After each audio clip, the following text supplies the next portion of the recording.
Come on in, welcome. It's another edition of Revolutionary Hoodoo, New Orleans Voodoo Secrets and Recipes. All is truly and indeed a blessing. Come on in. Welcome Blog Talk Radio. And be mindful that my phone lines are available to you at area code 845-277-9143, 845-277-9143. Do press the number 1 on your telephone keypad. I'll be more than happy to open your mic and bring you into this conversation. Welcome Facebook, welcome Twitter, Periscope. Come on in, EarthCam, greetings and salutations.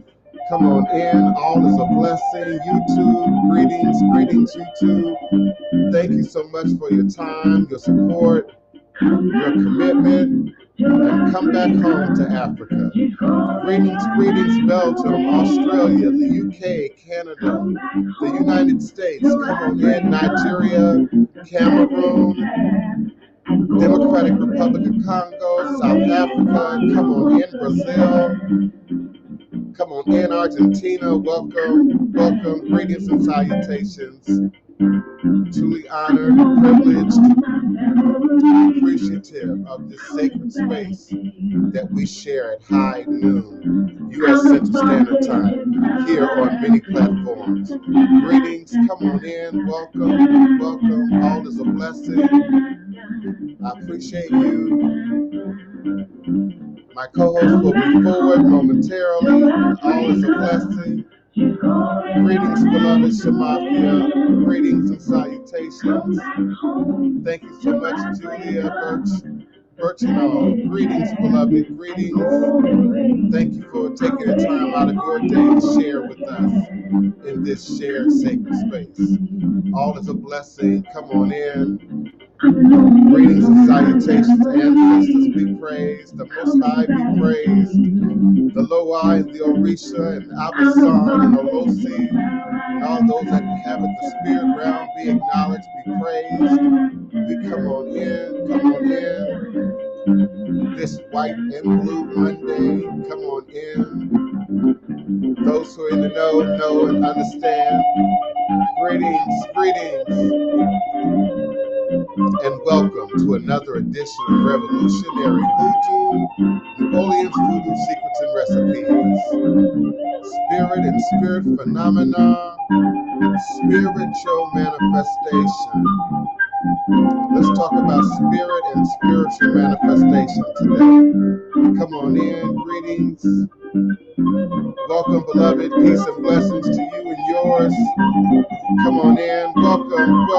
Greetings. Thank you so much, Neophyte Bakur. Latiria Daniel, peace and blessings to you and yours. Be safe out there. Everyone be safe out there while your families are in the byways and the highways. Be safe. Be peace. In some cases, just be still. And know that all is a blessing. Greetings.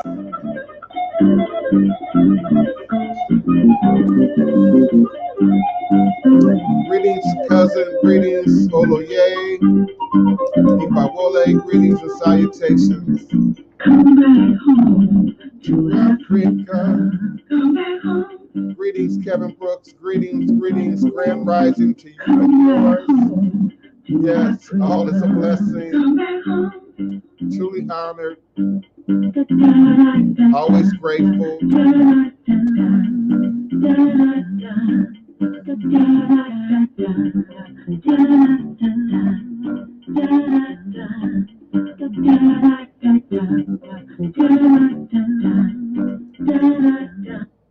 Greetings and salutations, divine, all blessed elevation, revelations, and manifestation. You are now sitting live with the DivinePrince, Pan-African spiritualist, practitioner, author, and advisor, Elagoon, Oloye, Hoodoo, Obeya, Bokur, sharing with you in all things spiritual, mystical, metaphysical, cosmic, evolutionary, revolutionary, healing, and holistic from a Pan-African Hoodoo, world spiritualist perspective.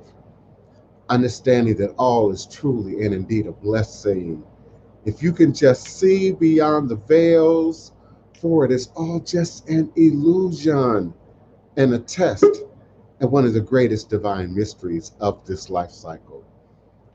This is my constant prayer, my mantra, affirmation, reverberation, reiteration, and it is my ever living reality.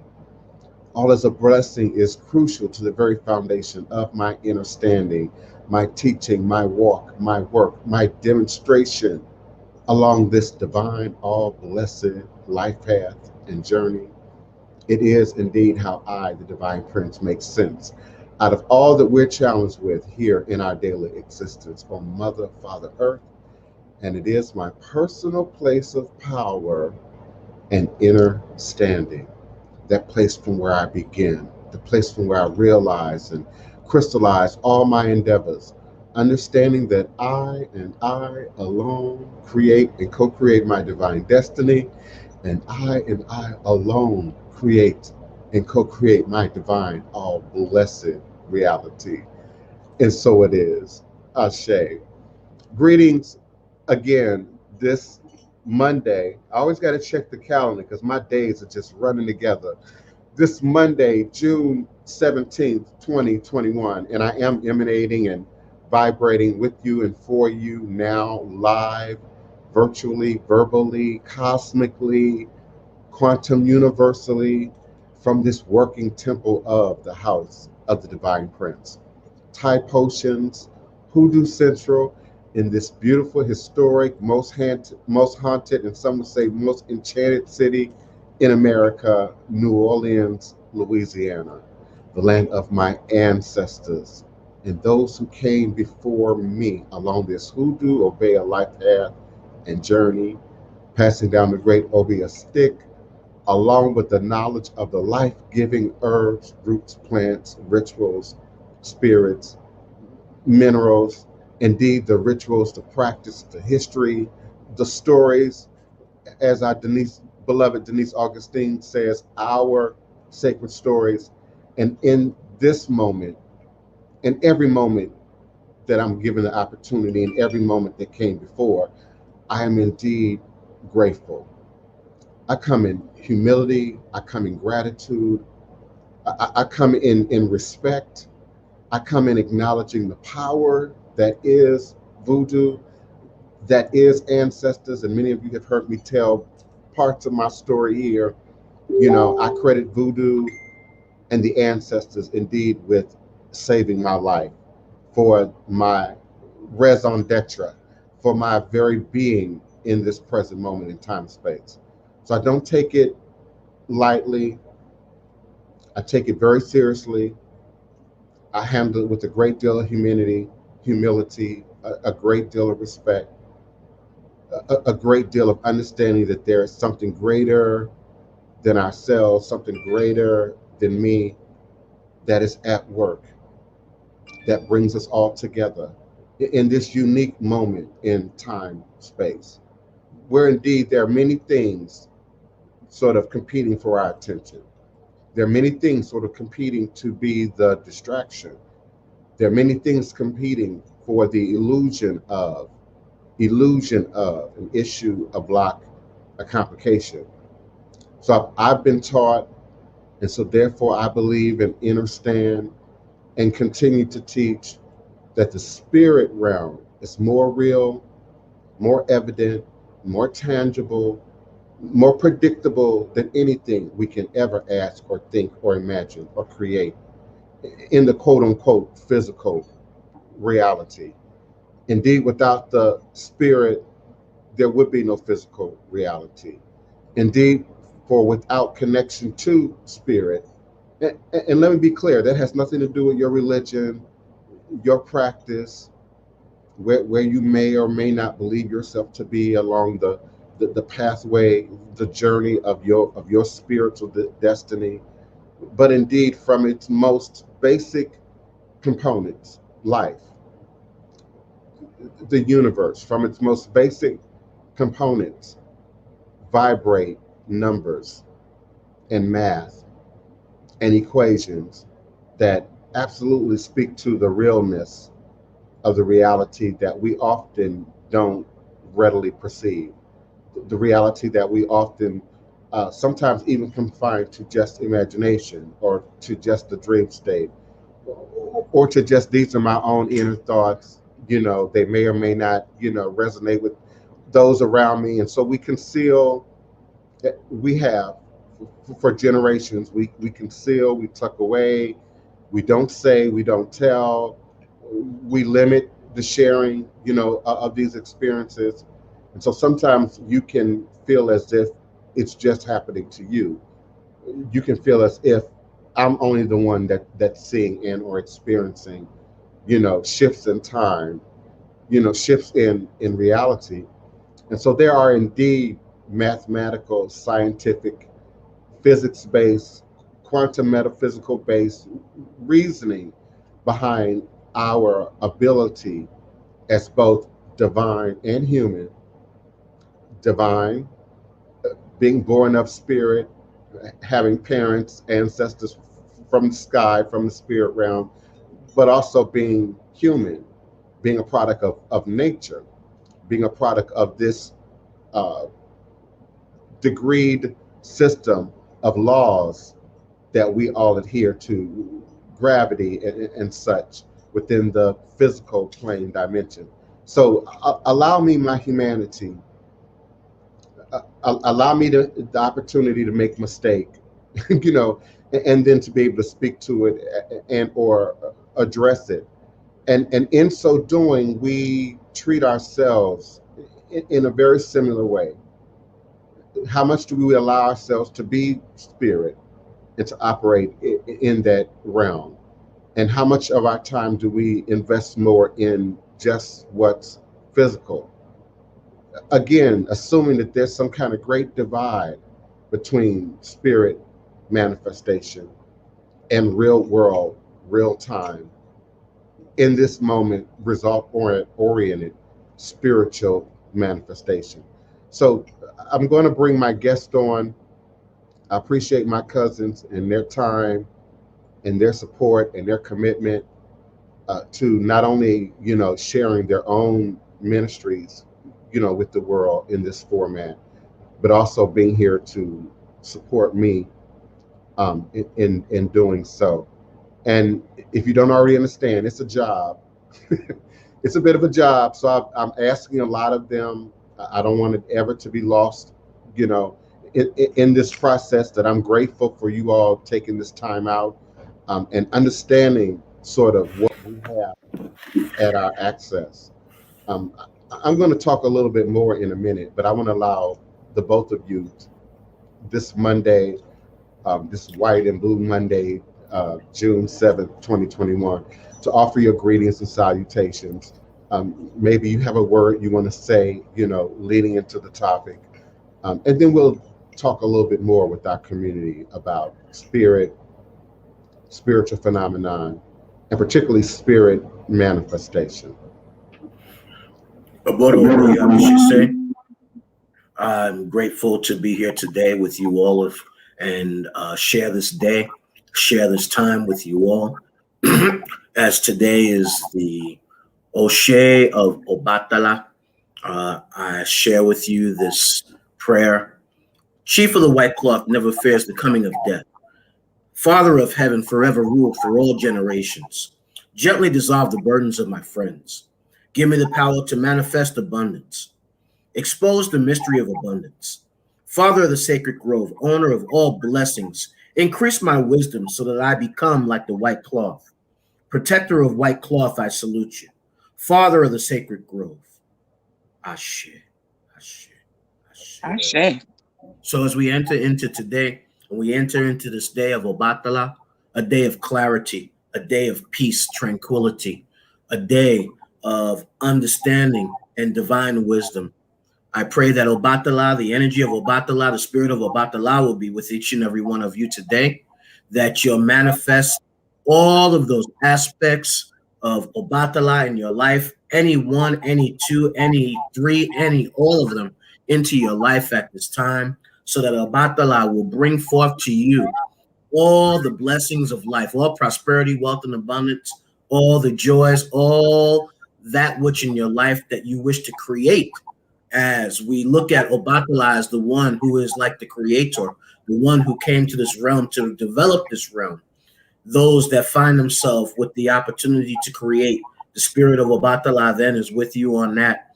And so I pray that you'll create for yourself all the blessings and sweet things of life, and all the joys and happiness of life will be with you.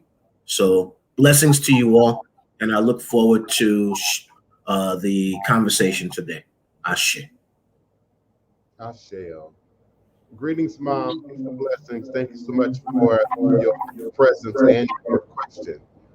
How does each of us perceive spirit? And we're going to talk to that a little bit more momentarily. Come on in, Otun. Greetings, beloved. Peace and love. Aboro Aboye Boshishe, cousins Divine and Baba Oloye, everyone listening, watching, Ile family. I want to first acknowledge and give honor to my Aluo, my godparents, my Aluo, Prince Baba Adebayo Latona, and Olori Ifatoye Yalode Egbenike Oyebola Latona. Today is actually a very peaceful day. I thought the very same thing today in acknowledging it is Ose Obatala. In our lineage is also Ose Egungun. So it is a good day to honor our ancestors. Give them, pour them a cup of coffee, love on them, cook something that they love to eat and enjoy it. Just take some time to love on yourself, because loving on yourself is loving on your ancestors, because you are them. They're in your DNA, as Divine said. They live and breathe and speak and walk through you. So love on yourself a little more today. Have that cup of coffee, have that slice of sweet potato pie. Just do what one of your ancestors would have enjoyed. I look forward to the conversation. Love and blessings to everybody. And let's dive in. Asheo. We're going to start with my mom's question. How does each of us perceive spirit? And I think that's a very important place to begin. We sometimes say spirit, in a very general sort of way, particularly in a modern context when we're trying to soften words like intuitives or empaths or even psychics or spiritualists. We tend to say spirit when we're not trying to be offensive, or we're trying to maintain a certain degree of political correctness. When there might be diverse religions, present in the room, we might say spirit. But what does that mean exactly? And are we talking about spirit, i.e. God or the creator gods, or are we talking about other manifestations of spirit that exist within the spirit realm that each and every one of us, as humans have contact with, whether we are conscious of it or not? Along with this topic, I attempt to weave a sort of understanding about 10-dimensional spaces. Some say 11. Some scientists even say as many as 26 dimensional realities that we would have to sort of coexist in order for this, sort of linear reality that we believe we're experiencing to be what it is. And so I want to share a little bit more today about the dimensional spaces, how they're represented, particularly in math, and how that can also create variations in how we see and experience spirit. And I would like participation from my co-hosts and those in the chat and those in the phone lines to share your understanding of spirit and how spirit shows itself, demonstrates itself for you. There's what's called zero dimension, or the zero dimensional space. Any object having zero dimension has no length, no width, no height, A point is an example of zeroth dimension, as it has no length, no width, no height, no depth. And I like to also describe zeroth dimension as the mist, as that smoky, misty existence, whether it be in our heads literally, whether it's in our minds, our thought processes figuratively, but that place that has no form, no shape, not necessarily light, not necessarily dark, and it's a creative space where we can then begin the process of creating and recreating our reality, first in the mist that mirrors our best interest. The first dimension, an object in the first dimension has only one dimension, length.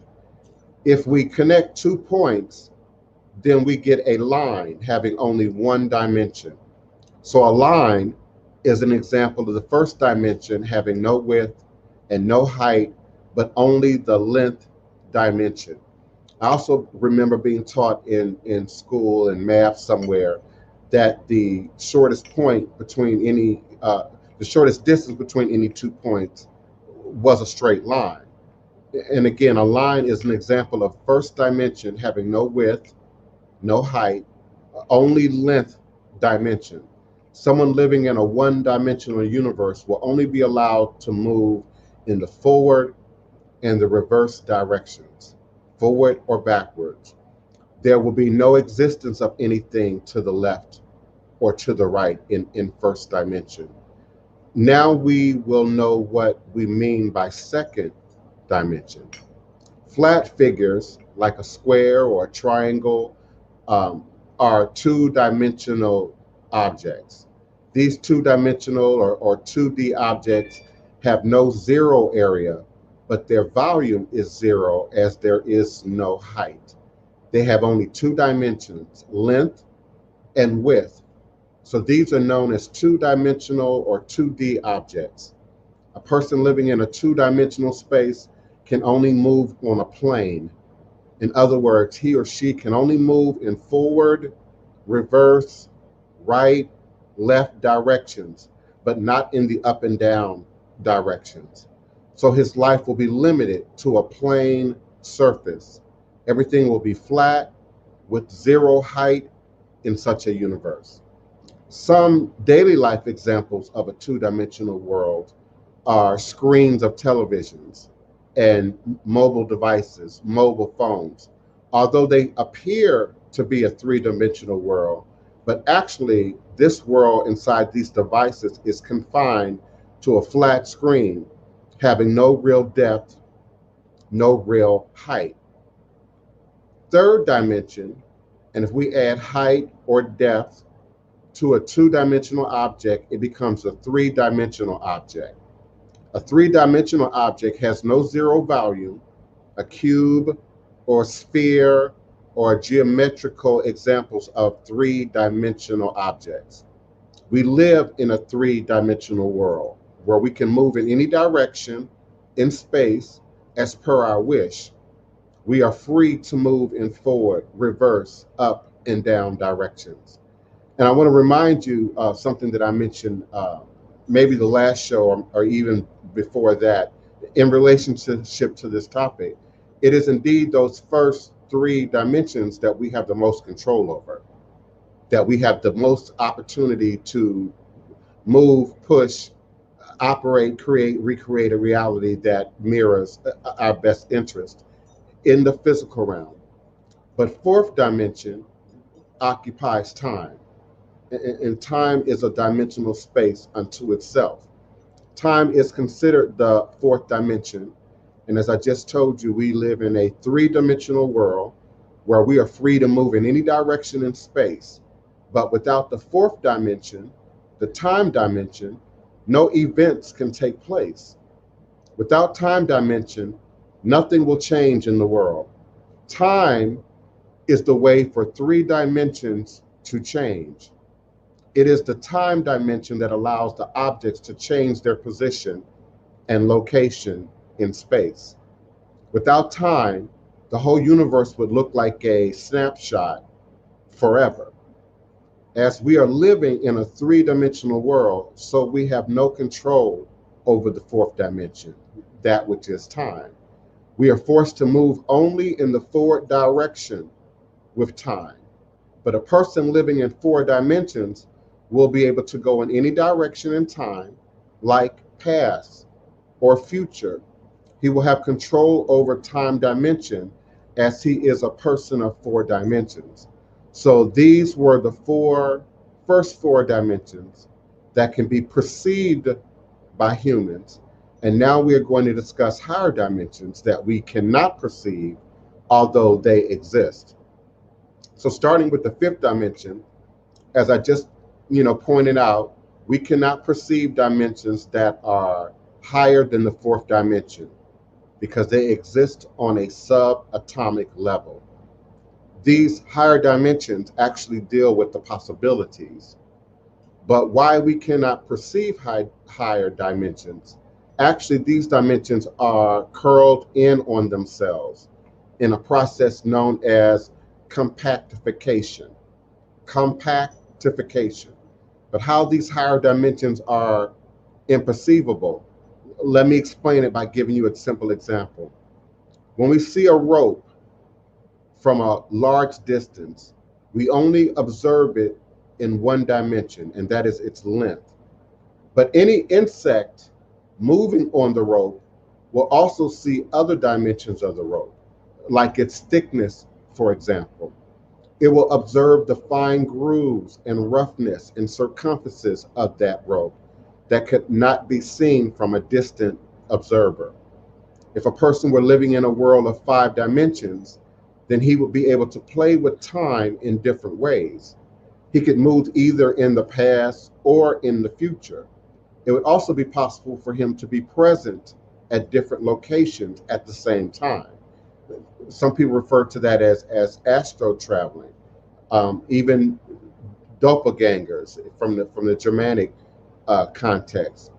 He would be able to do many jobs or have many hobbies at the same time. And he could be a doctor, an engineer, a cricketer, a poet, anything else at the same time, as he has full control over the time dimension. And so when we think about processes, practices, exercises such as prayer, such as meditation, particularly transcendental meditation, utilizing quartz crystal and gemstones in our prayer, amplified prayer and meditative states. In our dream state, which is often involuntarily, spontaneous. Our body has been shut down naturally to sort of mimic, a death-like state so that we don't act out what we see and what we experience, in our dream states and in a physical, way. We know stories of people who might have a glitch or a mental health imbalance, who dream violent things and then attack their partner in bed. People who get up and walk at night, people who eat, in their sleep. These are all examples of opportunities for there to be a glitch that allows us to see into and to perceive beyond the fourth dimension, time dimension. Many of us have had deja vu. That is a peering beyond the limits of time dimension. And they're very real in the moment. For me, they're very real. I remember the detail. I remember what's going to be said next, to some degree, usually within a 10-second, ratio of the deja vu, moment. So we all have had examples, no matter how deep or spiritual or lack thereof, you might perceive yourself. It is a part of the human machinery. It is a part of the human condition.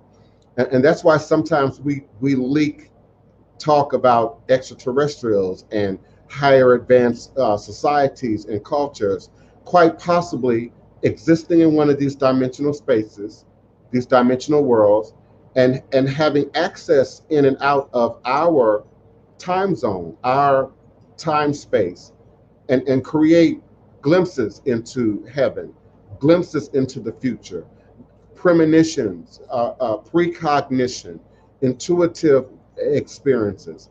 And so while we're having this sort of godlike experience while inhabiting, physicality, this clay vessel that we move in, we're also interacting with beings that exist within the layers of these time spaces. Some of you listen to Coast AM at night, or at least maybe you used to. It's not quite what it was in the Art Bell days, but I still occasionally catch Coast to Coast AM. It's a radio broadcast that comes on in the middle of the night. Depending on your time zone, it might start at 10 p.m., midnight, and it's usually a 4-hour program, and then it repeats itself. And they often talk about the government, the CIA, secret missions, secret weapons, secret medicines, and of course extraterrestrials, the truth or the lack thereof, etc. So there are many people who are having this conversation on the globe at this particular time in our human existence, about powers, about capabilities beyond our present ability to perceive. We like to think ourselves as quite smart as humans, smarter than the animals, smarter than nature, and we're learning, unfortunately, that we're no higher, no lower than nature itself. And indeed, as we trample nature, our water, our minerals, our wetlands, we're trampling ourselves, in the same process. But in terms of spirit and spirit manifestation, and I said this before, I believe that there are indeed spirit forms that not only exist between these dimensional layers, but also set themselves up in nature, in plants, in rock, in iron, in various minerals. Sometimes we refer to crystals as Devic stones that manifest some awareness of a divinity, a spirit existing within the body of a particular stone. And sometimes they look like little cathedrals or little sanctuaries, and they're often completely encased in quartz crystal, an inch or more of quartz crystal. So they jog at the imagination and the idea that there's indeed something bigger than ourselves at work. And so is it spirit? And as my mama asked the question, how do we define or perceive spirit as it manifests, in your journey? And I'm going to add to that question, how do you discern spirit? Because I believe all spirits are not the same. Greetings, Bishop Cheeks. Greetings, beloved. That's Bishop Cheeks from Washington, D.C. So come on in, Otun. Come on in, Oloye. My chat is open. My phone lines are open. Come on in with your questions, your comments, your requests. Well, that's a very deep question that your mom asked. Greetings to Mama Savage. How do we manifest it? How do we kind of view it? How do we manifest it within ourselves? Well, first and foremost, for us, it is to understand the connection of the divinity within us. Once we understand the divinity within us, then the Orisha manifests distinct aspects of the divinity within us. Many people, they have the misconception that Orisha are on the same level of God as Olodumare or God, whatever you refer to that spirit as. When the Orisha are divine representation of that divinity, the divinity of God within you.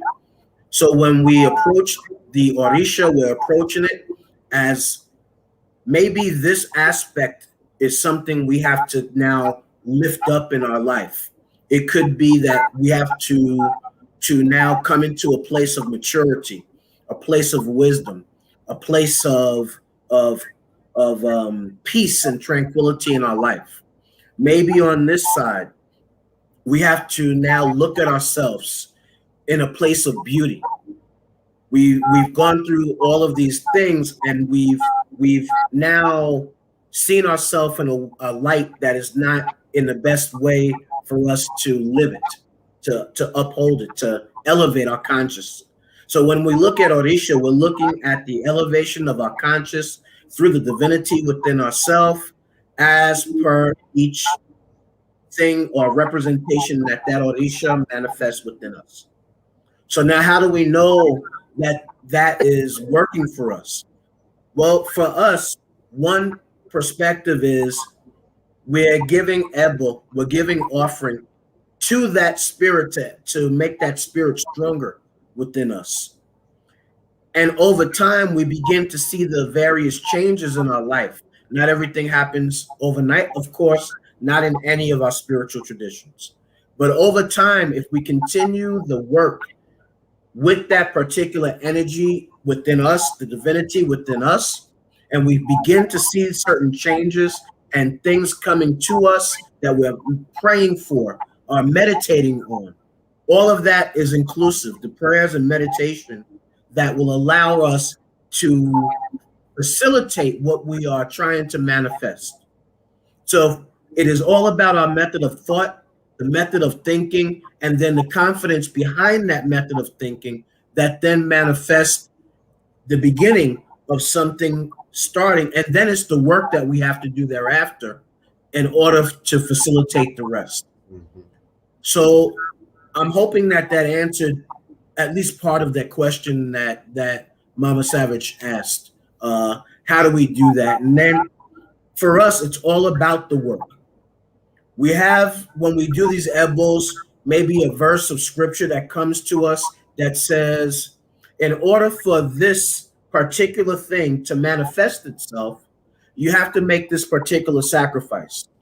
But we're not looking at sacrifice all the time outside of ourselves. We have to start with the sacrifice within ourselves. And then when we start with the sacrifice within ourselves, then we continue that process energetically, maybe outside of ourselves, to help strengthen the work that we're doing within ourselves. And then over time, if we are consistent with the work that we're supposed to do, then it's like the verse of scripture that says, let the works I do speak for me. So let the works that I'm doing within myself, manifesting the work all around me, let those work then speak for me by seeing the manifestation come alive of what it is that we're putting the time and effort into. Otun, did you have something to say before I respond? Yes, I'm not gonna say much because Baba Oloye just laid it down. Between the two of you, yes, sir.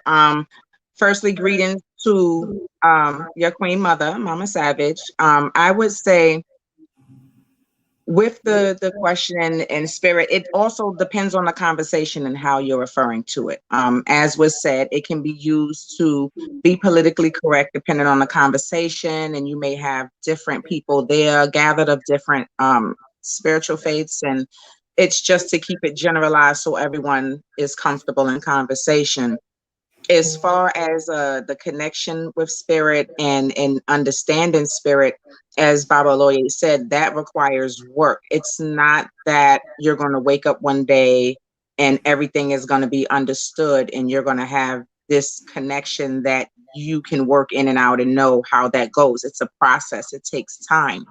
It is a matter of each person deciding to take that time and to dive deep, to go inside of yourself and get a basic understanding of who you are, and from there your purpose and where you came from, and have an understanding of that path is yours, but you don't have to know every step of the way. You may know the end, but you may not know the middle. It's going to have to be lessons. It's going to have to be things and situations and trials that you go through to gain an understanding of those lessons and the things that you need. Those are actually going to be the building blocks, your tools that are going to not just set you up for success, but put you in a position to understand certain situations. So when they arise again, you won't just react out of emotion, and you can go deep and then say, Okay, you know, I've seen this before, or this is familiar, and it will give you the knowledge at that point to then say, okay, you know what? I know how this goes. This is not how I need to react. I need to take a moment, and it gives you the plan for success later. It takes time, it takes dedication, and doing internal work as well as ancestral work to get a base, to get a good solid foundation to move forward from. So it takes some work, but it's definitely, everyone has that connection. We just have to find our own, I like to say, spirit language. Everybody's connection with the Most High is different. So it's about learning yourself so you can learn your connection and when to pay attention and to notice the things that are happening in your life. Yeah, I agree. Absolutely. And I think that one of the key words in the question is perceive. How do you perceive spirit? And so some people perceive spirit. Let me answer another question at the exact same time. String theory. It is string theory. It is quantum metaphysics. I believe it always has been. However, the distance between our indigenous ancestors' understanding of it, then the more modern ancestors' understanding of it, and then colonizers and missionaries and scientists coming in and archaeologists, and then implanting their understanding of it. We're just at a unique crossroads in time space in terms of data, information, technology. And so it just appears that those things now are coming closer and closer together in orbit. Voodoo, or Ifa, and the idea of string theory. You know, when we understand binary coded systems, 16 times 16, 256 variables, we have to start talking about math. We have to start talking about quantum metaphysics. We have to start talking about science. And I think we all learn and absorb information at different frequencies. So some people have to do it physically. They have to be active in it. Some people have to demonstrate it through creativity, and so they express it in music, they express it in art, they express it in clay, they express it in paint. Some express it in words. Words is sort of our medium and our ability to go in and out of words and their meaning and their combinations. We have master poets and master wordsmiths. So I think it's all science at the end of the day. It's all math at the end of the day. And it expressed to some degree why we experience another word for perceive spirit differently, based on our history, based on our experience, based on what we've been taught to anticipate and to expect from quote unquote spirit. I've talked to many religious folk of various world religions who say they've never heard the voice of God, never had a quote unquote spiritual, crossroad. And so I asked, well, what are you operating on? And what are the dynamics of faith? For example, if you're operating on faith without having a real waking relationship to, connection to spirit. And that's why I respect people who, sojourners and people who say I'm on my own path, and I'm finding my way. There's a lot of work involved in that. A willingness to be honest with yourself about what you don't know, don't understand. A willingness to then seek out information, to be informed about the nature of spirit.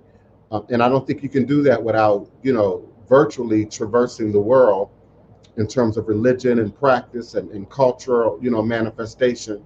And it is within the dynamics of that environment, that soil, that I begin to find my own perception of what spirit is or was. And at a very young age, I could perceive God, something that's righteous, something that was good, something that was pure, versus other spirits, that would stand up and manifest.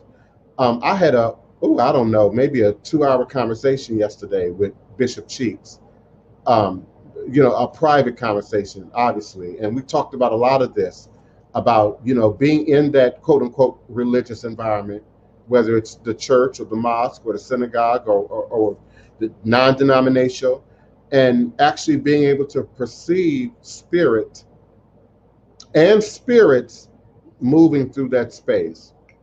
Even as a kid, my mom would tell you, after church, I would have a whole lot to say if I was given space to do so, about how people acted, what people had on, what I was able to perceive. I was already testing my intuition. I was already testing my empathic ability to sort of receive information, absorb information about people.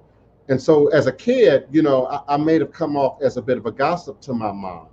Why you always got so much to say, and why are you always counting how many, gay people are in the church, or how many people are lying, when they stand up and give their testimony. And I think many of us have shared that experience, particularly when we're younger, in terms of testing out, because even their book says, know the spirit, test the spirit, know is it of God, suggesting that there are other spirits that are able to speak with us, communicate with us, and sometimes they show up like little gremlins, that keep you eating when you don't really want to eat, that keep you doing a drug when you don't really want to be doing a drug, that keep you acting out in bad behavior and bad patterns that sometimes we take on ourselves and say, well, oh, it's just me, or I'm just a bad person, or I'm just flawed.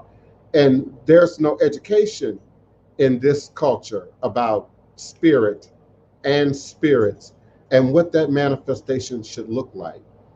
Even in the church, we apply a great deal of trust to the pastor, the bishop, the elder, the person who's standing behind the pulpit. And in many cases allows the sort of the filtering of God's word to pass through that individual. Even though everybody has their own Bible, everybody has the opportunity to go home and study and get their own sort of understanding. But in that organized religious environment, I can remember seeing actively spirit being limited, spirit being bound, so some spirits being removed completely from the sanctuary altogether, in the middle of what otherwise appear to be, some ecstatic shout, and many of my folks know what I'm talking about. The church with the good music, the good singing, the good pianist, the good speaker at the mic, and that fire of spirit sort of sweeps through the place. I've experienced it on more than one occasion. The hair will stand up on my arms, but even in the midst of that, that apostolic moment, even as a child, I could differentiate spirits.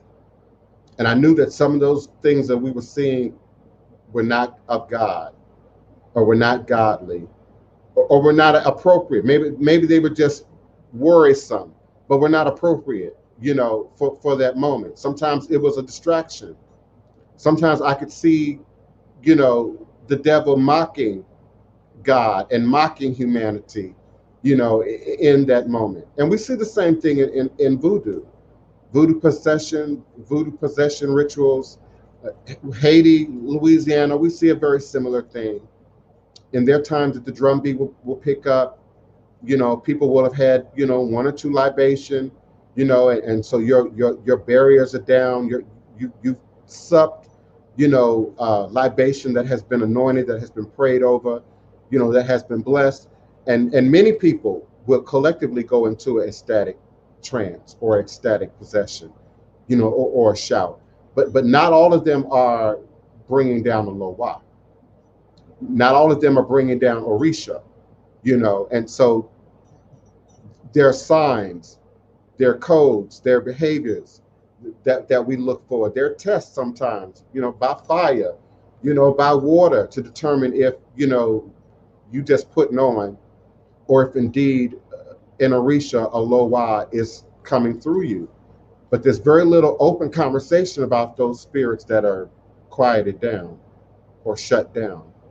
In some ceremonies, I've seen them throw a sheet over somebody to shut down a particular spirit and keep that spirit from coming into the ceremony. So again, let's go a little bit deeper about your perceptions of spirit. Maybe you might even share some of your experiences with spirit and how it might show up for you, around you. I You can. know, I can certainly. The spirit showing up doesn't always have to be um, conversation. It can be in actions. It can be in things happening around you, things that you experience. I will say, in particular,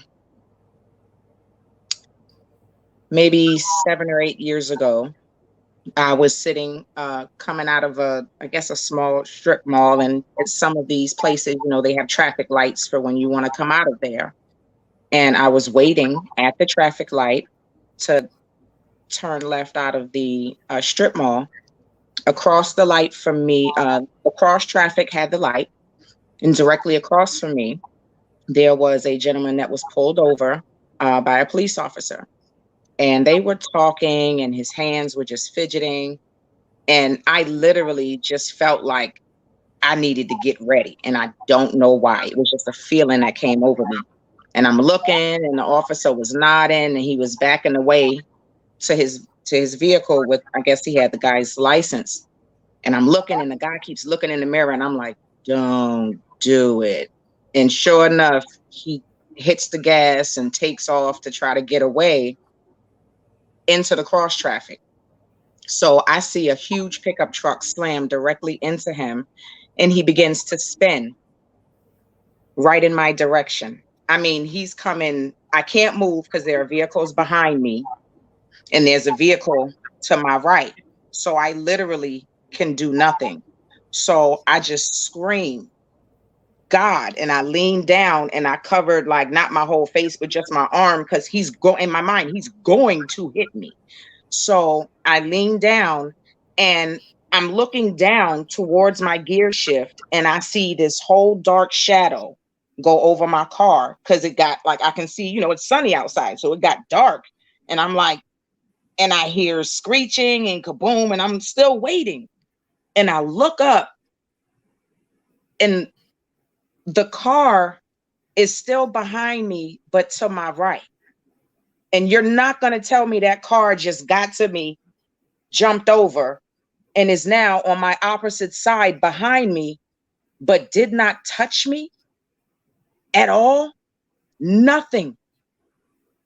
And I sat there for a moment, and it just took like 5 minutes before I could even move. Cars was blowing. I was just sitting there. Because for me, I was just trying to figure out why that car is sitting right there and it didn't hit me. And it took a lot. And there are those things that we experience that we cannot explain, but no one's going to tell me that in that moment that I did not receive grace, that I did not receive favor, because physically it made no sense. Ignore that. Physically, it made no sense. So it was just one of those moments that we understand, the moment that I was spared whatever inconvenience, whatever injuries that could have happened. And I was able to drive away with absolutely nothing happening. And I give thanks for that. And it lets me know, and it reaffirmed for me that I have purpose here. Mm-hmm. So let me push you just a little bit. So in that moment, how do you perceive spirit in that moment? Was it God? Was it your ancestors? Was it an Orisha? Was it a guardian angel? Just in your own opinion, there's no right or wrong answer. In that moment, I would say that was Oladeji, and in Ifa, what we would be the same as God for some, or Allah, whoever you subscribe to. In that moment, because I feel that is who I called on, that is who I cried out to for help, and I received it. So for me, that was all Oladeji, because I called out, I cried out, I was in need. It was the response, the protection, the grace was immediate. So that's who I would say responded for me, showed up for me in that moment. I appreciate that. I do. You know, being a voodoo priest, people, you know, would probably expect a diversity of answers from me, you know, about that same, you know, scenario. But when I think about my own life and the times that I've been saved, rescued, should have been dead, should have been harmed, you know, should have been in a worse off scenario. And, you know, I can remember a season of my youth that I started saying, always come out smelling like a rose. Always come out smelling like a rose. It was something that I would say because I had grown used to, accustomed to seeing spirit move on my behalf in that way. And someone asked a little bit earlier, I think it might have been you, Yoel at Adamus, about memory, memorizing and memory. And I keep stressing journaling. I know it's a job for some of us. I know it might be tedious for others. You know, it takes a little practice. It takes a little, you know, just like working out. I'm sure Oloye would suggest going to the gym. You know, sometimes you don't always want to go, but you know, you find a way to motivate yourself, you know, to a particular routine. And I just strongly suggest that journaling. Maybe if I called it something else, it would be more intriguing. A grimoire, keeping a grimoire, you know, a magical book of your dreams and your premonitions and sometimes your creative ideas. I've created businesses and creative ideas in my journaling that I later went back and sort of pulled out and created real things, you know, in the real world. And often that is that two-dimensional place is part of the process of making it three-dimensional and then subsequently four-dimensional and bringing it into our reality. So I can't stress enough journaling, journaling, journaling, journaling.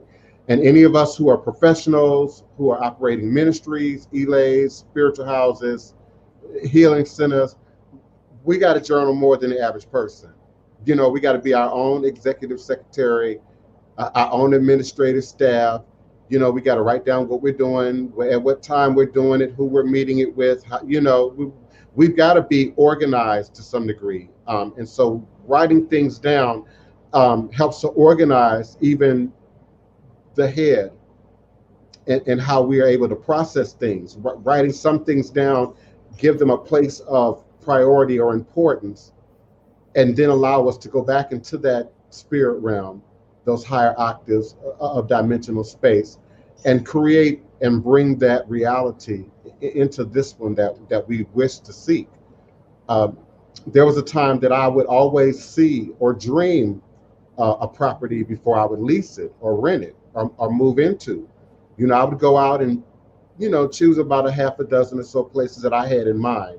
But it was the one that I dreamt about, saw myself in, saw my stuff in, that I always chose. And I found that worked for me. And in that, I also noticed synchronicity.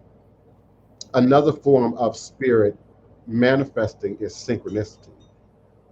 Now, they've got artificial synchronicity.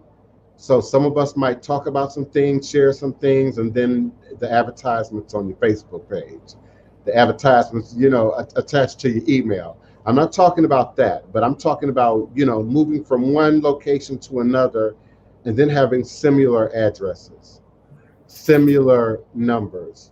You know, the childhood home that I grew up in, you know, had the most problems in 1531. 1531. Before I had the opportunity to move where I am now, 1509, I was offered 1531 on this same block.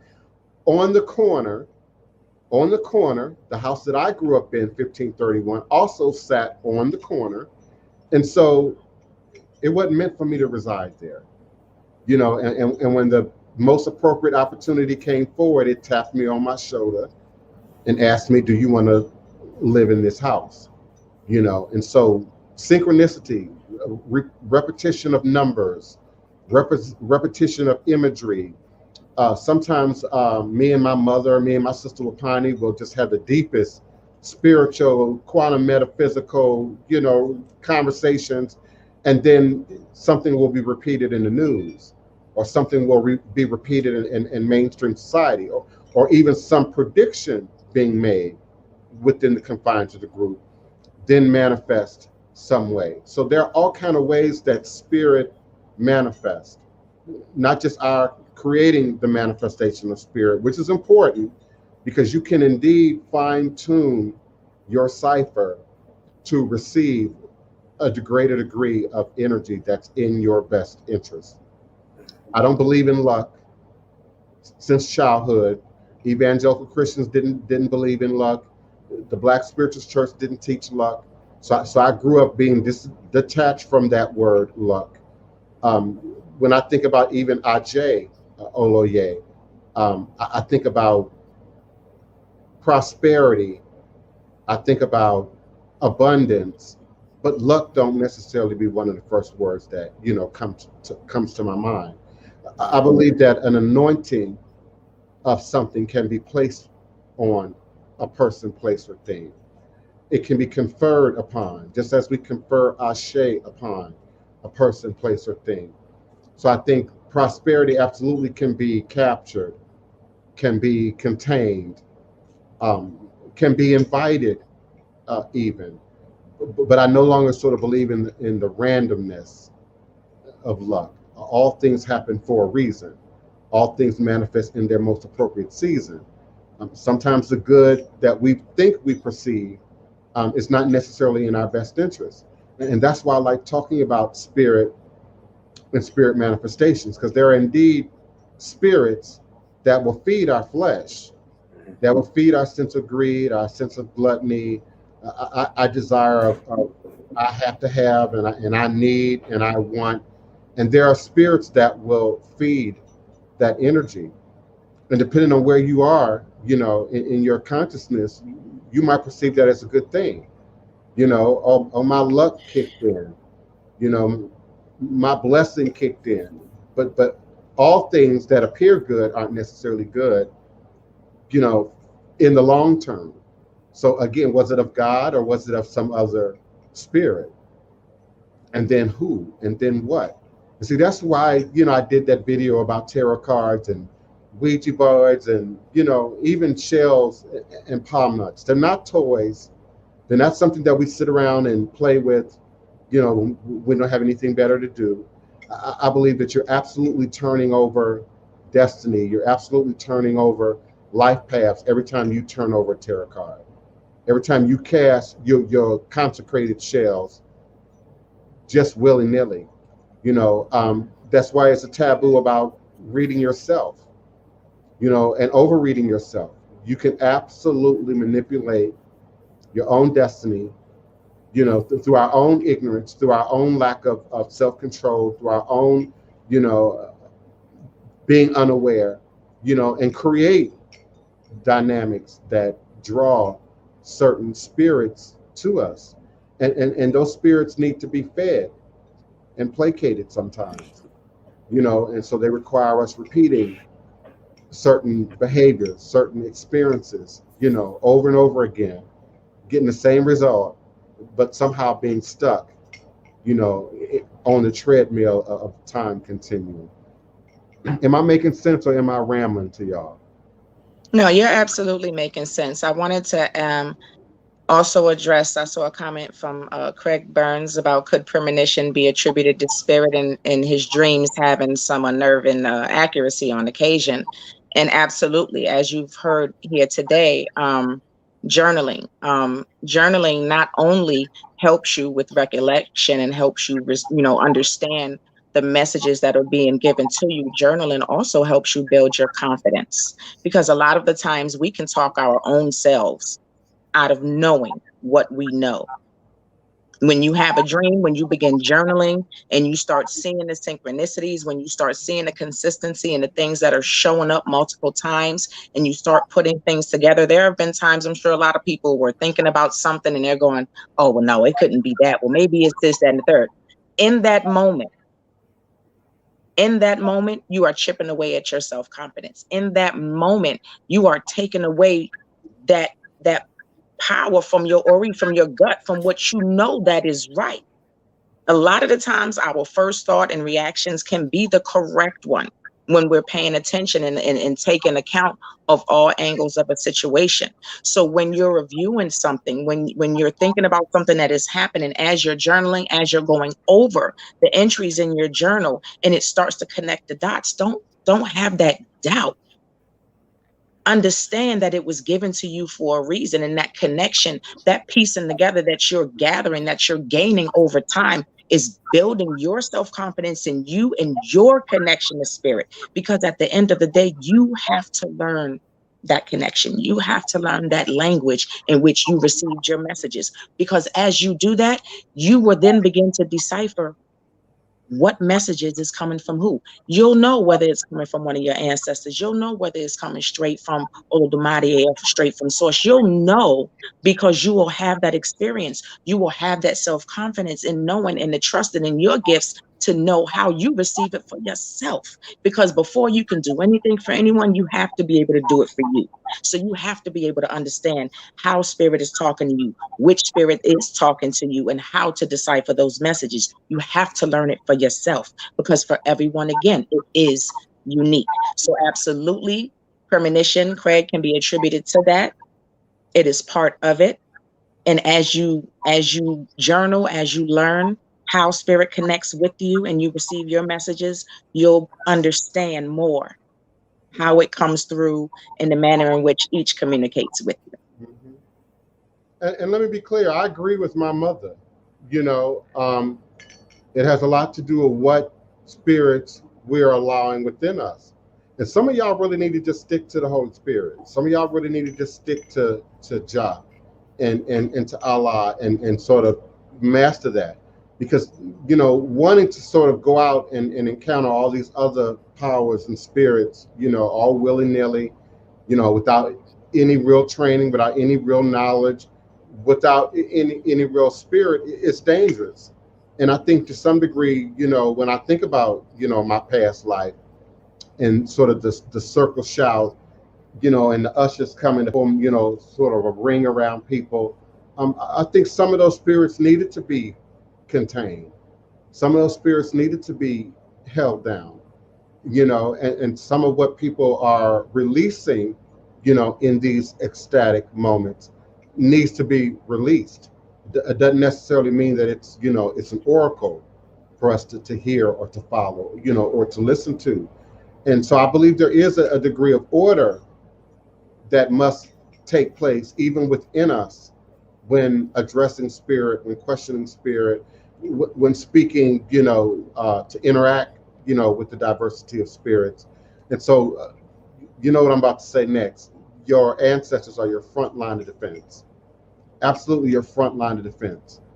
In many cases, it's just enough, you know, to be in order with your ancestors and to routinely and regularly, you know, be doing your work, you know, with your ancestors. And then, of course, your own head, because, you know, if your head ain't clear, then you're likely to open that gate to spirits that don't serve you, that ultimately don't have your best interests at heart.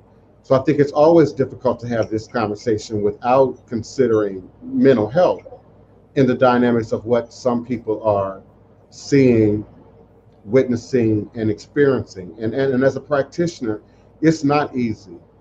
It's not easy, you know, when you get a call and the person is really excited, and they're so sure that something dark is being worked against them, and it's showing up, you know, first in the technology, you know, around their job, but then it's showing up in technology away from your workplace, and it's showing up now even when you are in travel and visiting other people. I had to stop, catch my breath. Beloved, you know, it can't be a curse. It can't be a spell, you know, if it's everywhere that you go, if it's showing up everywhere that you be. It could be a spirit that you're bringing to the scenario. You know, I say you can move, but the first person you're going to meet when you get there is going to be yourself. And so, you know, in today's context, what otherwise may have been exercised in the past, may have been addressed in a ritual ceremony, in the past. We now have this dynamic of mental health, which indeed may not have existed, to this degree in the ancient and indigenous world. But we certainly are seeing it now, with fake foods and fake technologies affecting, what we do to our bodies, what we put in our bodies, decades of fluoride use. I could do a whole show just on fluoride and how that affects, the pineal gland, and the activities in our brain, and in our consciousness. And so we absolutely have a degree of not only mental health, but people sort of unfettered to just the ground and are being allowed access in and out of higher dimensions of dimensional space, quite possibly for our own survival. Things may just be that urgent. When I think about that scripture, I will pour my spirit out on all flesh, I think about all flesh. It doesn't say Christian, it doesn't say Muslim, it says all flesh. And I think about a period of desperation, that Oladeji or Mawa Lisa or God or the Supreme Creator might have about how we are treating ourselves and treating the planet and treating the other, each other. So I believe we're having all sorts of spiritual phenomena and spiritual experiences right now, primarily to get our attention, primarily to wake us up, primarily to get us, sort of thinking back to where, we once were, so that we can chart a better future for ourselves, moving forward. I do want to also add, as far in going along the lines of mental health, just a word of caution, if I may. Please be mindful when you are seeking divination or you're going or having interactions with these tarot card readers. You want to be very careful of the amount of people that you allow access to your spirit. Meaning, you don't want to go get a reading here, get a reading there, get tarot done here, get this, get that, because you are allowing all of these different people access to your spirit, access to your ori. And unless you are sure, and I mean sure, of the depth, the character of these people, you can also inadvertently open yourself up or possibly fall victim to people who may not have good intentions, who are now dibbling and dabbling in your stuff because you done came before them and you don't let them do their thing, and now they have access to you. And then the last person you went to had access to you, and the last person you went to had access to you. And now here you have half a dozen people that all have access to put hands in your life to cause problems should they see or feel the desire. So you want to be mindful of the people that you're going to, the people that you're dealing with, and giving access to you and to your spirit, because sometimes there are people, unfortunately, there are dishonest people. You have good and bad and everything, whether it's in the church, whether it's in Ifa, whether it's in Ikan, Voodoo, whatever it is, you have good and bad. So please understand that it is your job also to be mindful and be protective of your spirit and who you allow access to it. So that is something to also think on as well, because that is a real issue and could become problematic for you by doing that. I agree. I'm sure my evangelical Christian mother also would agree. They used to say, yeah, you don't let everybody lay hands on you. They said that in the church. Yeah, we've talked about it. And we've also learned the hard way that, not enough goes into knowing who these teachers, leaders, preachers, pastors are, and so we sit up under them for decades, build them up for decades, only to find out wicked things, about them, unbalanced things about them, some cases evil things, about them. And so we've had to learn that the hard way, within the dynamics of religion and even within the dynamics of community. And that's why I say that you can't be a practitioner of ATR in isolation. You just cannot. you need every component of the body. You need every component of the family to be privy to that process, from the youngest, from the little children to the elders, whose feet we sit at, who holds our hand, who shares their wisdom and knowledge with us. For us, that space is Congo Square. And yes, this is going to be a blatant, obvious infomercial, but it's necessary.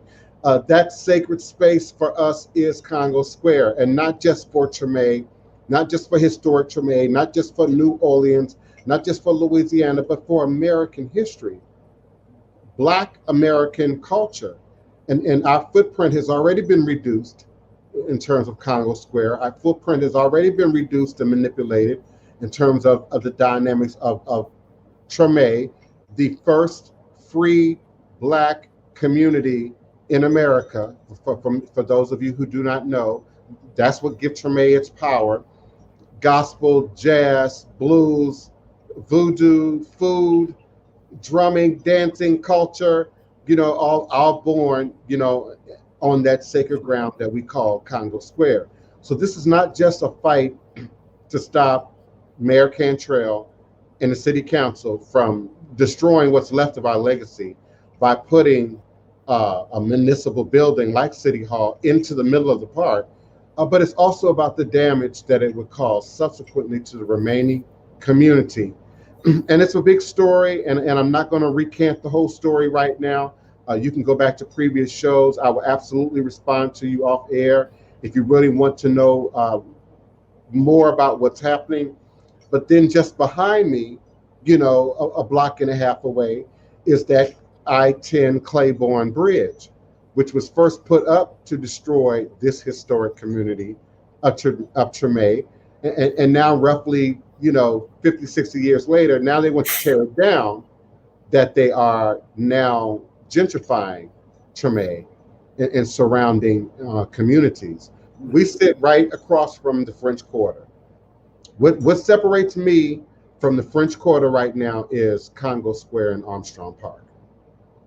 So my view of trees and the sky and nature and people from my alpha all dressed in white would then be obstructed by 2 parking garages, quite possibly 7 to 10-story parking garages, and then a municipal building, a government building, an arm of the law, an arm of the judicial system being placed in the middle of this cultural center.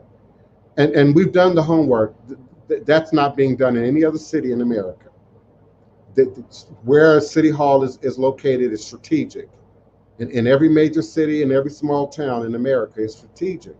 But it's often not placed in the middle of a historic Black footprint, such as Treme. And forgive me, it's on my mind. People were texting me coming up into the show. People are still texting me now. My cousin referenced busy brother. It's pop-up meetings with this one, with the city council, with this person, with that person, in a fight to sort of stop this process. So acknowledging sacred space, some of you saw the video that I showed during the 11 o'clock hour before the program came on about water and its connection to not just survival in various communities of Africa, but also to spirit and its connection to the spirit realm. So they talked about everything from Olokun to Mamiwata, to a few other paths and traditions, how they handle water in the desert, how they handle water in the areas where they have more than enough water. It was a very interesting and powerful video, but it re-cemented for me the notion that we must create and recreate again and secure our sacred spaces. Those that already exist, from the Gullah Geechee Sea Islands, to the Gulf Coast, to Texas homesteads and the Mississippi Delta. We must protect our sacred spaces. We must acquire land, and then more land, and then some more land again, moving forward as a part of this great acknowledgement of spirit, of this great acknowledgement of Egungun, of Obatala, of these practices and these traditions. That they have to be more than just something we put on, that we dress on, that we can show in a social media post. We've really got to feed the spirit. And so it's not a far leap for me between feeding the spirit and spiritual manifestation, and how spirit and spirits show up.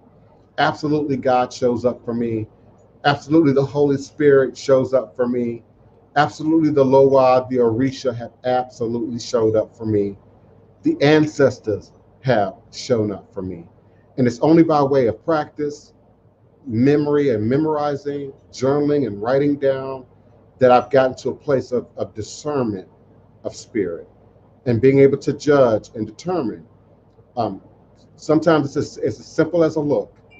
Sometimes it's as simple as a physical contact when we are doing physical contact. Sometimes it's as simple as a vibration on energy, that passes through us, and our willingness to ask, even internally, who art thou? Is this God? Is this the ancestors? Who are you? Where you come from? What's your point? What are you introducing? What are you sharing with me? And then testing that.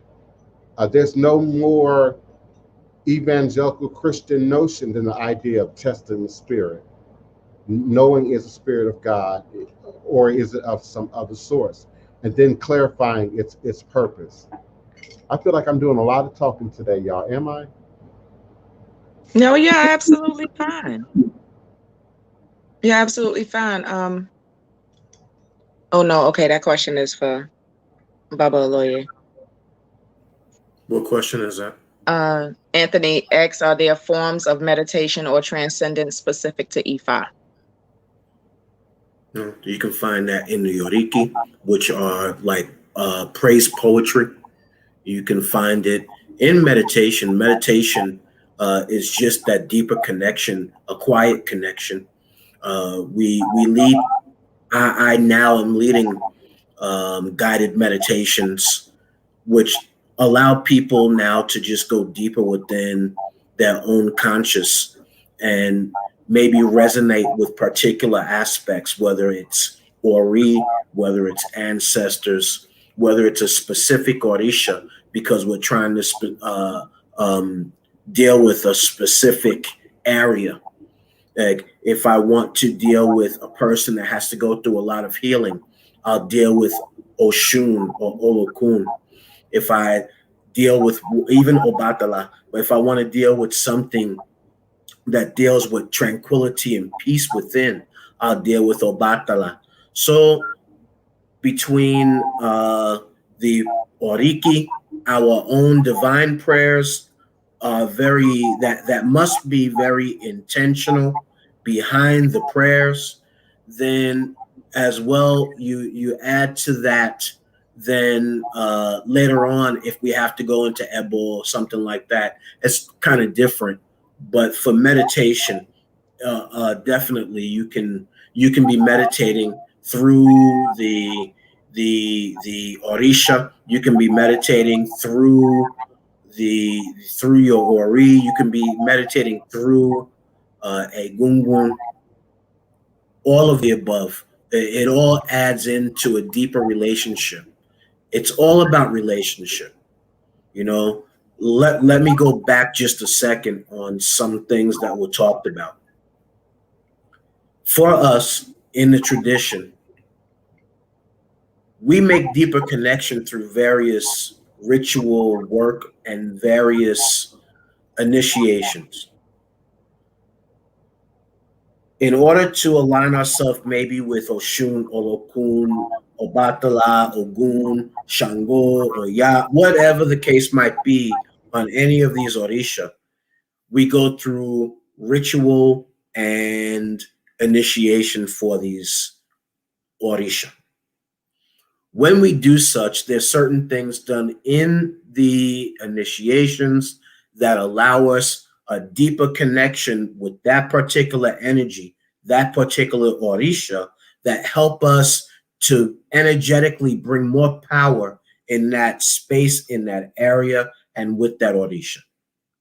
So now, once we go through the initiation phase, it's now the development of relationship with that particular Orisha, with that energy. And then with that, that then allows us over time to develop a level of Ashe, to make that energy stronger within us, and giving us the ability to work with that energy in many, many diverse ways.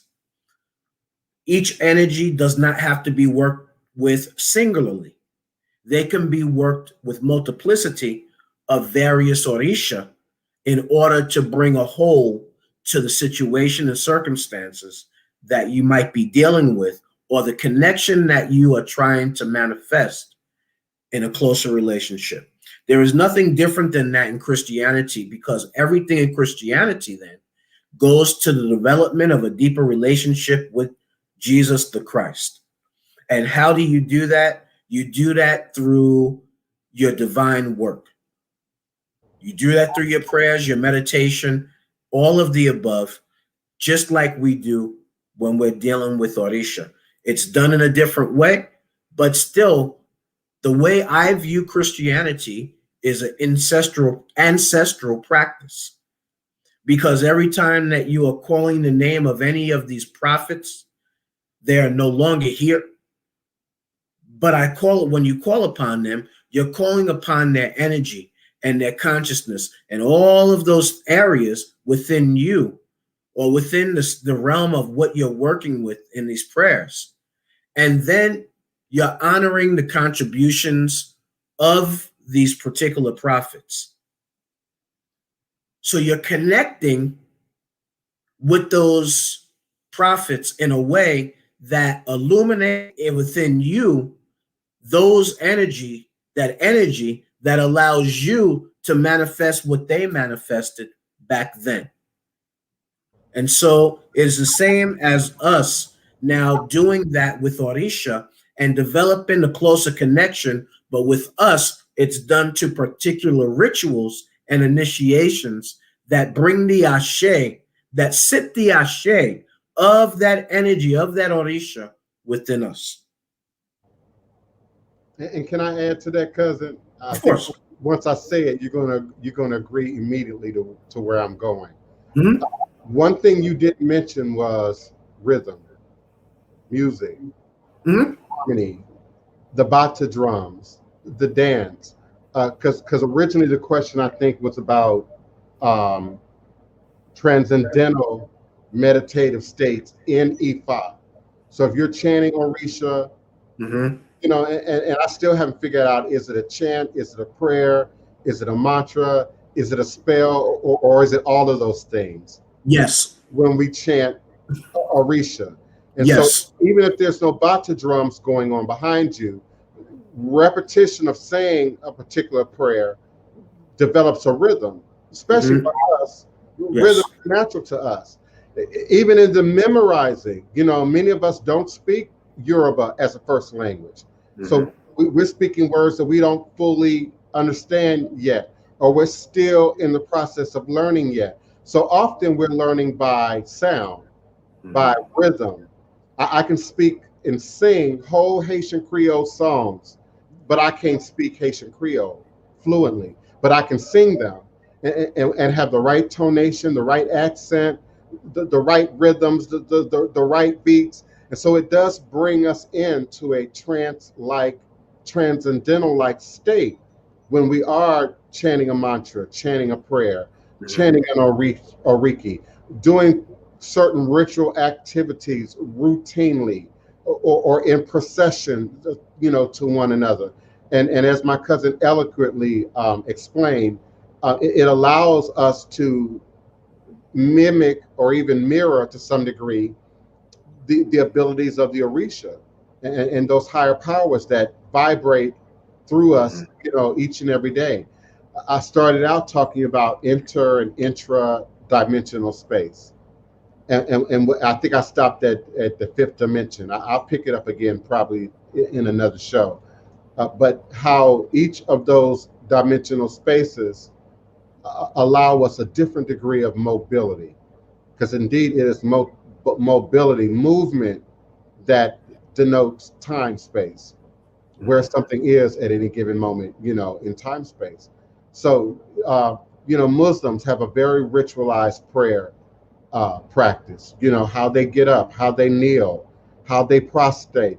And each movement, almost like yoga, has a great deal of energy and resonance attached to it, to achieve, a certain degree of consciousness, a certain ability to communicate and hear from God by whatever name we call him in our traditions. Same thing with Buddhists, right? Because Buddhists do their chants, and even when yoga practitioners, or not yoga practitioners, but those that do the and all of those things kind of manifest a particular vibration that allows all of that to raise to a higher level.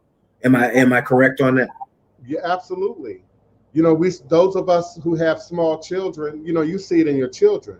Your children will pick up and learn things with the rhythm, with the beat, with the rhyme to it, quicker than they might memorize the periodic table. Yes. Sooner than they might memorize, the subjects, in the textbook. So there is specifically for us, especially for us, there's a connection to rhythm and pace that affects our ability to open up other centers of consciousness, and perform feats that might indeed appear like magic, but very well are just dynamics of nature and science that our ancestors fully were aware of, that we are just now sort of reconnecting to. Also with that is the dance. The dance facilitates a particular connection, and it can also facilitate a particular healing. So when we're looking at situations and struggles and problems, and even our own infirmities in our body, it sometimes, besides the music and the dance coinciding, working together in the raising of that vibration, that raises the vibration within. And that it's just like the thing of smiling. They talk about when you smile or laugh, that it brings forth particular endorphins that allow for even a better and easier healing. So, the dancing along with the chanting and the song, also allow that. I'm sorry, Otun. Don't hurt me. Don't beat me up. I'm not even. No, I saw Craig Burns came back with how was the concept of the Iwa understood so a full invocation can be achieved. Let's be clear on something, okay? Before anyone starts invoking anything, you better be sure the person that you are dealing with, or the spirit that you are dealing with, the person that's instructing you, that they are trained and that they have experience in dealing with that spirit. You do not want to start attempting to amateurly invoke anything from someone or something you got from YouTube, from Google. That is not something you want to do. As we have said before, there are rules, there are processes. You have to know how to approach these Orisha and these energies that you are making contact with. That can be a very serious mistake. It is dangerous, as Divine has mentioned before. So I want to absolutely warn against that. So before you look to invocation of anything, firstly, it would, in Ifa, it would best to be, you need to be initiated. You don't start invoking anything that you're not authorized to directly deal with or be up under someone who is. So that is something you want to be absolutely clear on before you start anything of that nature. I agree. And other than your own head and your ancestors, it's really not safe to try Correct. and invoke Loa singularly. Is he saying Loa or Iwa? He said Iwa, which is character. So right. I was kind of. I think what he's probably trying to ask is the importance of character in the invocation or in the work that's being done with the Orisha. And Oh, so character is everything. if that's Are we sure? Because I'm reading Loa. okay. I'm reading Haitian Loa. So Craig, you might want to clarify that. Okay. In that It case, said IWA, so that's okay. I may have misunderstood. I apologize. Also good. If he is talking Iwa, if yeah, he's asking Iwa, then Iwa talks about character and it talks about the integrity. So what it's talking about is going into these particular areas of prayer, ritual, anything with clean hands, meaning that you're walking in with a level of purity, that when you walk in and you're doing your ritual, that your heart, your mind, and your spirit is connecting in the right way, in the right direction, to move forward with it. And if it's Loa, it's still working with what we deem as Orisha. So to deal with any Orisha with bad Iwa, it then is going to show up in the reading anyway. Because every time that you go through any initiation phase, there's always reading, there's always divination. And the divination will call you out 1000% on going in to this initiation when you're not in alignment in the appropriate way. Even when you're doing regular readings, it will call you out. yes. No matter what you're going through in your life, when you have reading and you're going to the reading in sincerity, and that reading says you are supposed to accomplish A, B, or C, now, even if you don't understand, how did I get to the stage? I only went for this. Spirit then sees that over this long haul, over this time, that you have to now raise your vibration, you raise your conscious, raise your spirit up to this level, up to this place, because Spirit is saying in your future, this is what it sees for you. So Iwa, as my cousin said, is everything, and everything is Iwa.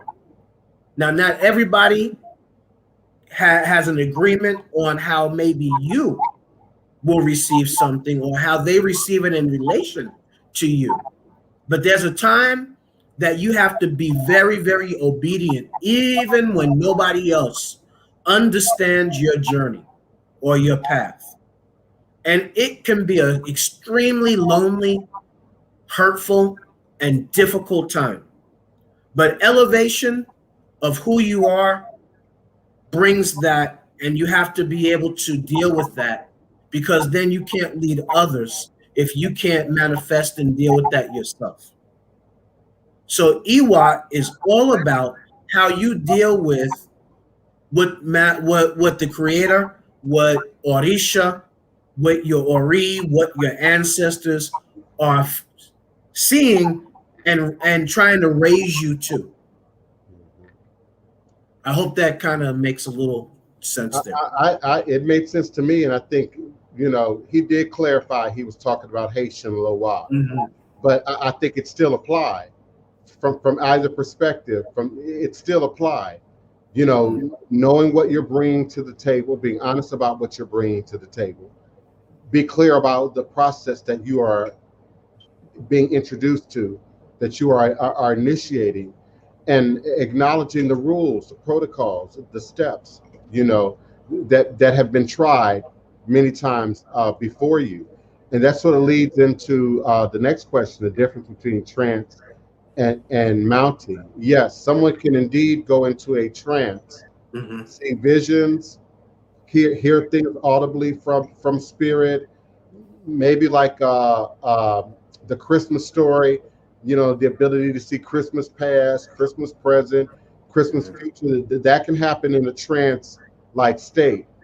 Mounting is a science, is an art form by which you allow possession, might be a better word than even mounting, of a Loa, of an Orisha. And so there's an agreement that you get out of the way, you move to another part of your consciousness and sort of become an observer to some degree. Some people observe, some people sort of go to sleep and then regain consciousness later on and don't quite remember anything that happened during the course of a mounting.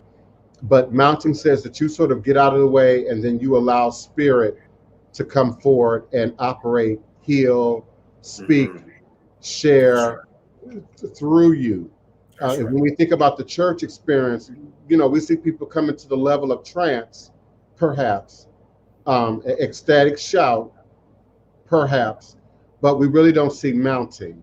That again, that's when the nuns and the ushers come out and put a circle around you and fan you down. They don't allow mounting. And again, I think there's a protective layer to that, because in that environment, any kind of spirit really can come through if there aren't protocols put into place to prevent that. It could be a distraction, a wayward spirit can come through and just wants to be heard, just wants to chatter and interrupt the flow, of the service for the full body, of the congregation. So we often don't see mounting. We might see trance. I've seen ministers and preachers go into full trance while still speaking, and you see their eyes kind of glaze over and they lose connection to themselves, and then they start speaking off script. That has happened to me a time or two doing this podcast, where I've got documents that I done typed up, written, got together. This is what I'm going to do. Me and Bishop Cheeks talked about this yesterday. This is what I'm going to say. And then Spirit says, oh, no, I got you. I need you to say something completely different. So sometimes that can come through in a trance. Sometimes it doesn't take you going completely under and allowing them to inhabit your body to sort of get a message out. But we see more mounting in Voodoo. It's a part of that branch of practice, if you will. Mounting became more prevalent in Haiti than divination to some degree. And I'm still trying to piece those parts together, cousins, about how divination, shell, palm nuts made their way to Cuba and Puerto Rico, but why it was so different in Haiti. We do see people laying out cards, regular decks of cards, and reading a whole deck, much akin to tarot. But you don't see a lot of shell, a lot of bone throwing in Haitian Voodoo. Their sole source often for divination either comes through the mouth of an elder or someone under possession. Part of it could have been natural resources, but the other part could have been that the way that it was received was through more of an ancestral practice. So the way that now it's transmitted from one generation to the other generation is the kind of like through that DNA, where they have more of the ancestral connection in that realm of, because there's some forms of voodoo that are more ancestral, even when you're throwing the bones, or even if you're doing opwele, it's still the message. You might not be a big verse memorization person, but your ashe is not coming through memorizing verses all the time. Your ashe is coming through the ancestors who are guiding you through. So you have to then, when you move out the way, it is ancestors that are bringing all of these messages. So there's certain, I find that could be a possibility of their change or of their methodology in the way that they do it. Do you yourself often, or have you experienced trance in the middle of a consultation while you were trying to read? Yes, because once you move out the way, it's spirit that guides and takes over. And those who have had some readings with me will say, they'll tell you, I do my very best to move myself out the way. And before I go into, I say something similar to what Christians say: more of you and less of me. So that It's more of the spirit. It's more of Olodumare. It's more of Ifa speaking through me that which he wants or they desire for the person receiving the divination to receive in an appropriate way and give them all that they desire and more. And I'm blessed that my Aluo, Oba Fikbemme Fashe from Sola, that he guided me in that path, in that direction, and I hope to continue in that even deeper so that those who come to do the work will understand from even a deeper component because Ifa is speaking through me, because the Orisha are speaking through me, because the ancestors are speaking through me. So, I see this question from this young lady asking for help. She had a dream that Obatala came to her in this dream and took her to a village to purchase white linen. I would suggest to her, one, the very first thing I always suggest is to have reading. Two, it could possibly be that she has a divine relationship with Obatala, but that can only be confirmed through reading. I never sit there and try to confirm that this is that. And the other part to it is, when you're speaking of that dream and going and Obatala specifically taking you, White Cloth, he's the owner of White Cloth, right? So he is telling you he wants to come deeper within your purity, your peace, your tranquility, your wisdom, maybe you have a business and you're trying to develop something. So in your creativity, all of that components of Obatala, you have to look at when you're saying that Obatala may be trying to take you steps forward for you to be able to accomplish and achieve what you desire in your life.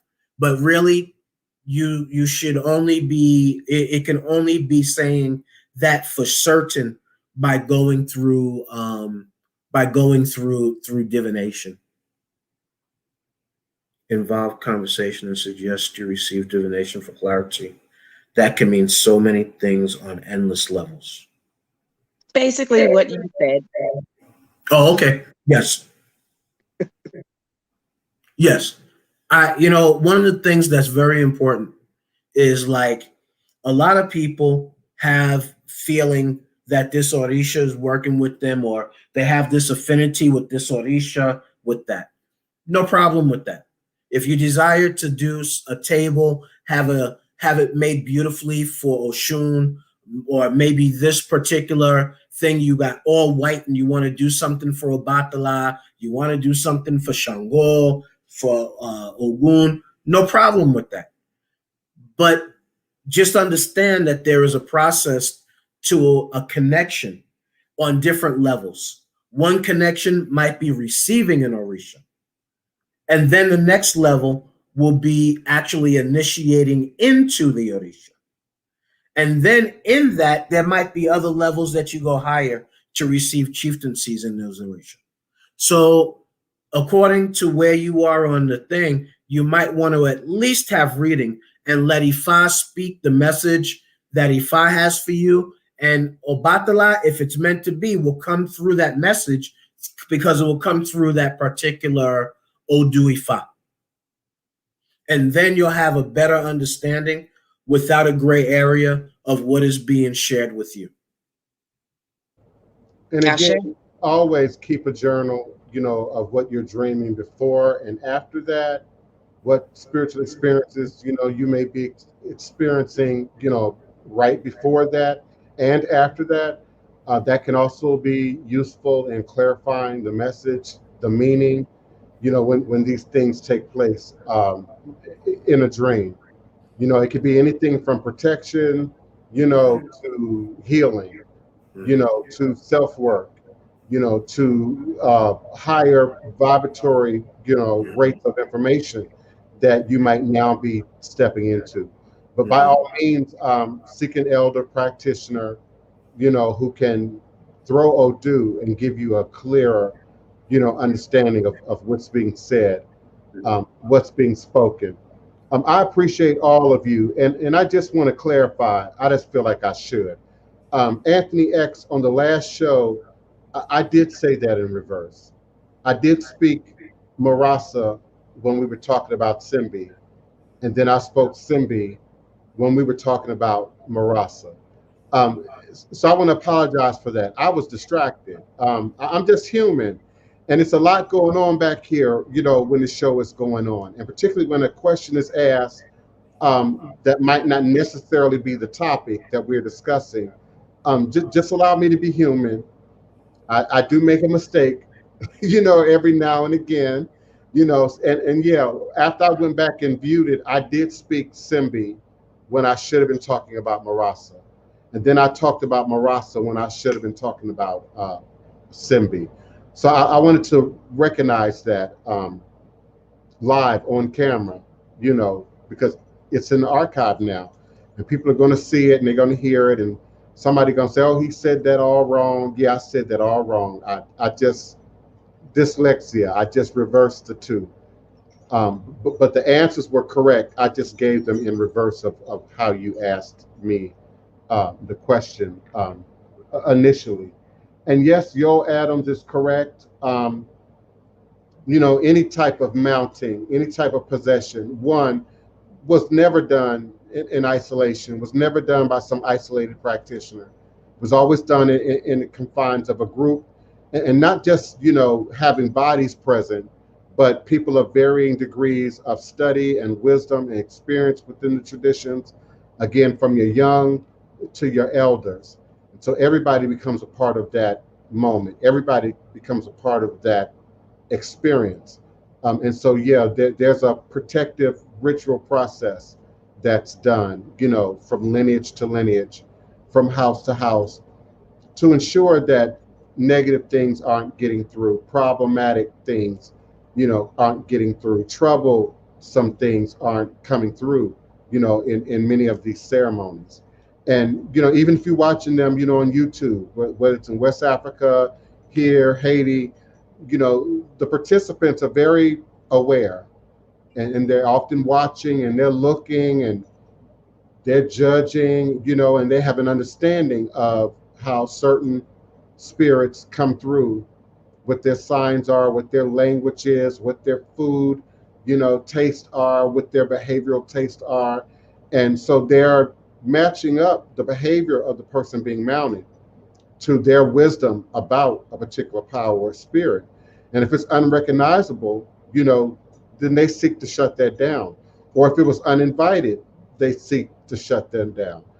In the case of Gede in Haitian Voodoo, they placate them and then send them, on their way. Gede can be seen as troublesome, that which exists within the dynamics of your family bloodline and lineage that goes unspoken, that goes unaddressed. And they will often come through Gede. And Gede can act like children, can act like babies, eat up all the sweets, eat up all the cake and the candy, but they can also come through as mature adults, with the lens missing out of their eyeglasses upside down, suggesting their ability to see in between the worlds, to see in between the layers of our dimensional reality. So trance, is a higher octave of meditation. Any of us can acquire trance abilities from scratch if you feel you have none at all now. But I suggest the natural way of addressing that is through first meditation, learning various degrees of meditation, various degrees of breathing. As both of my cousins suggested, when you start talking about deities that are a part of organized systems, go to the system, go to the leaders or practitioners of the system, make a relationship. It's like coming from one village to another, and you want to have access to the young women or the young men, and we don't know you. You ain't been properly introduced. You ain't met my mom in them. So there's a process of introduction and meeting, and in Voodoo, even marrying, Loa by way of a ritualized ceremony. And I can't remember who asked the question, but there is a degree of contractual nuances to that. There's a contract that if certain needs are met, that the spirits will then give us what we need, and of course not present themselves in aggressive, or fiery ways. There is the idea of asking for something and then not fulfilling your part of the bargain, and then that coming back to be problematic, along your journey. It's really embedded in the Odus. I'm sure my cousin Oloye, would probably concur with that. These Odus speak about having, a broken relationship with a particular Orisha, a particular power. They can reveal, where you begged and plead and asked for, previously, and then didn't change your behavior, and now you're back at the new, reader asking for help. These Odus have a way of revealing that level of specific information. Yes, So, if I will say something like, and this is going to paraphrase the Odu, but there's Odu that talk about, why do you come for consultation and then refuse to do that which the consultation reveals for you? That's paraphrasing, but it will speak to that in a few different verses that will put you on the spot. Like, why are you here asking me this again when I have previously talked about this? And then there's times that Babalau will see something like that come up. They won't even talk to you about it because it's been talked to you about before. And there's times that they will just shut you out for a period of time, because until it comes back up in reading that they do for you, then they say that you're not doing any of the work that has been given to you to do previously. So why am I giving you more to do? Right? I think also, to go back for a second, there are two of the negative energies that we have to look out for. One is Elenini. Elenini it's a self-generated demon, meaning it is a projection of consciousness which is generated by resistance to spiritual growth.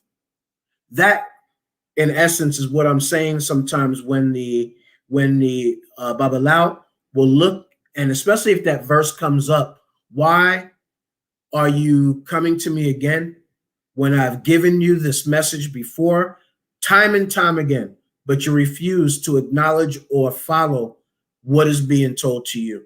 So in essence, you've begun to put this negative connotation and energy upon yourself because you're not doing the work that Ifa has prescribed for you to do in order for you to be moving forward. And so Elenini is a very difficult energy sometimes to get off of you. It might take a period of time and significant work to be done. And the other thing is Ajogun. When we have Ajogun in our house or in our life or in our areas, it's that negative energy that we have to do. It can bring forth a lot of conflict. It can bring forth, like when you have dust around, like you haven't dusted, or you have clutter, or you start seeing all of this negativity happen in your house and in your family and in relationships.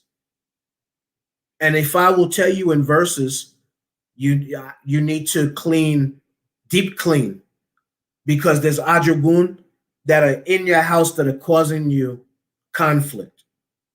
So then you go back and you begin to deep clean, and you start seeing these changes and lighter energy come.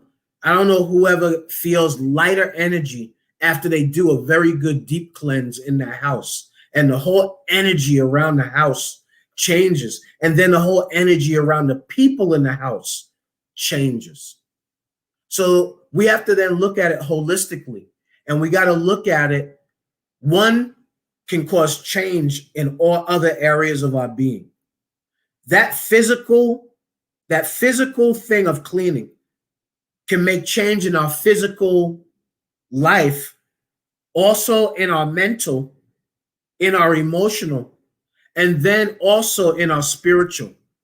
So we have to look at all of these, also go in alignment with what we're talking about with spirit, because there's spirit that attaches themselves to negativity and attaches themselves to the dust, the dirt, the clutter. And we have to do everything we can to make sure that that negativity, the negative energy from that also is being removed. We're making a sacrifice through cleaning. We're cleaning and clearing. That's something that Omorokini had talked about when she was on the show. Cleansing and clearing. Cleansing, clearing your atmosphere, cleansing, clear your ori, your mind, cleansing, clear even your diet, cleansing, clear the people that are around you, cleansing, clear your thinking, cleansing, clear all areas of your life. And that you'll start seeing a deeper connection with your spirit on a better level as well, on a clearer, more clarity, more clearer level. We talk about Obatala. You never want to get dirt on Obatala. So what is it telling you?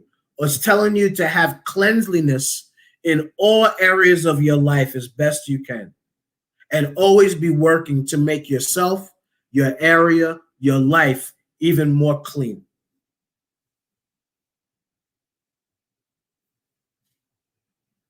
That was a great way to end the show, beloved. I certainly appreciate you for all your commentary and your wisdom and your experience and what you bring to this sacred space.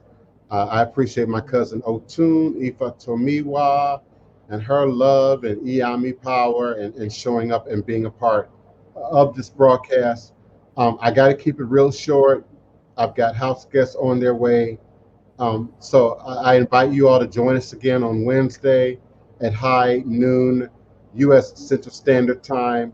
Meet us here, be here, beat us here, greet us here, and remember that all is truly and indeed a blessing if you can just see beyond the veils. Until next time, Ashe Odabo. and Odabo. Odabo.